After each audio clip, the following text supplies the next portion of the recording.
Beware of being an ally, a friend of Allah in public, but an enemy of Allah in private. The fear that came into your heart, my dear brother, when the wind started to move the curtains of your door, when you were committing your sin, fearing that someone has caught you, that fear is greater and worse in the eyes of Allah than the sin itself. That fear should have been for Allah. Beware of being an ally, a friend of Allah in public, but an enemy of Allah in private. This is a contradiction in the personality of a Muslim. And whilst people may not discover this contradiction today in you, it will be discovered on the day of judgment if it is not fixed today. The Messenger sallallahu alaihi wasallam said, I know people from my nation, he said, who will come on the day of judgment with mountains of good deeds. Allahu Akbar. And Allah will deck them one after the other. He will make them into rubble, nothing, worthless, scattered dust. So the narrator Thawban, he said, Ya Rasulullah, Messenger of Allah, describe them to us. Give us their characteristics, just in case we are the people amassing all of these good deeds and there will be nothing on the day of judgment. What do they look like? He said, Ama innahum min ikhwanikum. They are your brothers. They're from your race. And they even pray at night the same way you pray.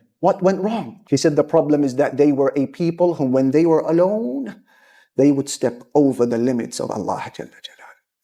What do we do from here? This is a musibah. Some of you will say, my hair is standing on end. What do I do to uphold this amana of access to sin? What do I do?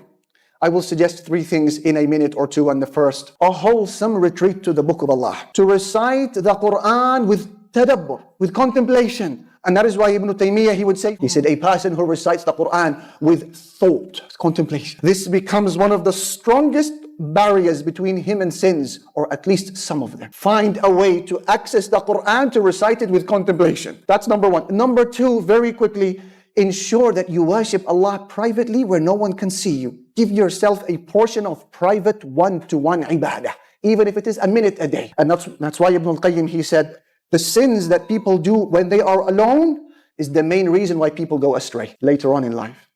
And he said, similarly, the good deeds that you do when you are alone will be a main reason why you will stay steadfast upon the religion. Lastly, and my final message, dear brother, dear sister, who is afraid of the trust of access, I say to you, message number 3, connect yourself to something that is bigger than you. Work towards an Islamic vision project that is bigger than your mirror reflection, your career ambitions, your wage, and your health and fitness. Connect yourself to a large Islamic goal and work towards it.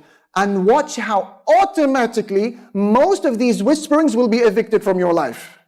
In my short experience, I have seen that in the most of the cases I've come across, brothers and sisters who are constantly dipping in and out of haram, observing that which is haram, communicating, moving in and out of relationships, exploring different drugs, using different applications, whatever they may be doing strange things to their body, most of the times it's because they are bored.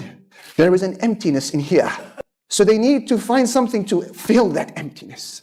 Whereas the people of high aspirations like you, who are digging wells, who are starting charities, who are learning knowledge, who are perfecting their recitation, they are doing something that is bigger than their dunya. They are far too busy to be slowed down by these fetishes and these whisperings. The glow of their objective that they follow is so bright that it has eclipsed every other satanic whispering. They make mistakes and they slip, but when they do, they stand up again. They say astaghfirullah, and they have a north star that they are following. They know the path that they need to be on. Connect yourself to something that is bigger than your dunya